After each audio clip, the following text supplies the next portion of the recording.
자, 이제부터 뿌띠 성형에 대한 잘못된 상식을 바로잡기 위해 제가 기획한 올바른 뿌띠 성형 상식에 대해서 한번 이야기해 보겠습니다. 오늘 첫 번째 시간이고요. 우선 가장 많은 질문을 받는 게 필러를 내가 했는데 내가 1년이 지나고 2년이 지나서 코에 괴사가 생길 수 있다. 이렇게 물어보는 사람들이 되게 많아요. 그리고 항상 나는 필러를 한번 맞은 것 때문에 괴사의 위험성에 노출되어 있다는 그런 공포심에 사로잡혀 있는 분들이 너무나 많습니다.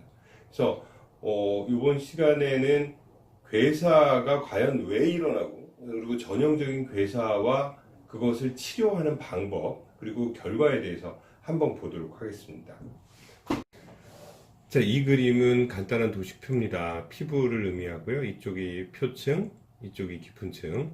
근데 우리가 필러를 넣는다면 이런 조직에다가 찔러서 이렇게 부풀리게 되죠. 이 부풀린 필러는 주변 조직을 누르게 됩니다. 그래서 이런 작은 혈관들을 밀어붙여서 막아버리게 되죠. 근데 이렇게 부풀어진 이런 압력이 계속되는 건 아니죠. 우리가 주사를 하자마자 되게 강할 거고 그 다음에 점차로 그 압력은 줄어들 겁니다.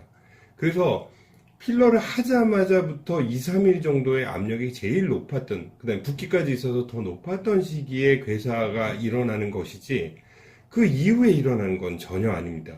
이게 갑자기 여기다 넣었던 게 그 물리적으로 안전한 위치를 차지하고 나서 나중에 1, 2년 후에 다시 생긴다는 것은 있을 수 없는 일입니다.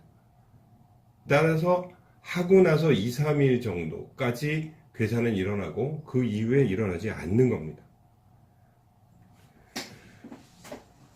자, 이것이 전형적인 괴사의 과정입니다. 하고 나서 주사를 한 후에 이틀 정도, 48시간 정도 지난 후에 압력 때문에 눌린 혈관이 피부에 혈액을 공급하지 못하면서 거기에 농포들이 쭉 잡히는 현상이고요. 대개는 이럴 때 환자들이 병원을 찾게 되고 부작용 병원을 찾게 되는 거죠.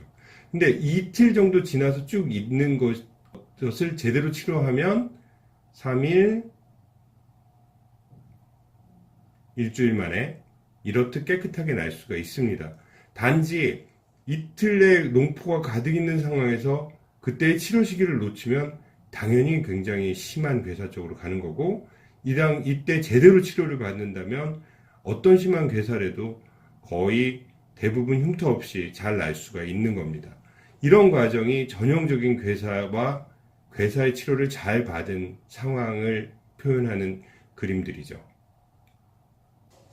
자, 이렇듯 괴사란 주사를 하고 나서 그 주사의 압력이 주변 혈관을 눌러서 생기는 하자마자부터 2, 3일 안에 모든 일이 일어나는 일일 뿐이지 나중에 1년, 2년, 3년이 지나서 갑자기 괴사가 되고 이런 것은 굉장히 황당한 일입니다. 그러니까 그렇게 써있는 인터넷의 많은 지식들은 필러나 그다음에 간단한 물리적인 현상에 대한 이해가 없이 그냥 막연한 공포심으로 썼다고 밖에 볼 수는 없죠.